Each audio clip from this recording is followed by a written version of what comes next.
حضرت معاذ رضی اللہ تعالیٰ عنہ بیان کرتے ہیں،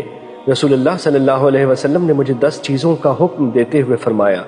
اللہ کے ساتھ کسی کو شریک نہ بنانا، خواہ تجھے قتل کر دیا جائے اور جلا دیا جائے، والدین کی نافرمانی نہ کرنا، خواہ وہ تمہیں حکم دیں کہ تو اپنے اہل و مال سے الگ ہو جا، فرض نماز قصداً ترک نہ کرنا، کیونکہ جس نے عمداً فرض نماز ترک کر دی تو اس سے اللہ کی امان ختم ہو گئی، شراب نہ پینا کیونکہ وہ ہر بے حیائی کی بنیاد ہے، معصیت سے بچتے رہنا کیونکہ معصیت اللہ کی ناراضی کا باعث بنتی ہے، میدان جہاد سے فرار نہ ہونا، خواہ لوگ ہلاک ہو جائیں،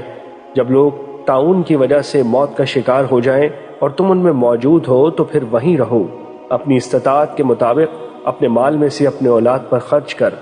ادب سکھانے کی خاطر ان سے کوئی سمجھوتا نہ کر، مارنے کی ضرورت پڑے تو مار، اور اللہ کے بارے میں انہیں ڈراتے رہو۔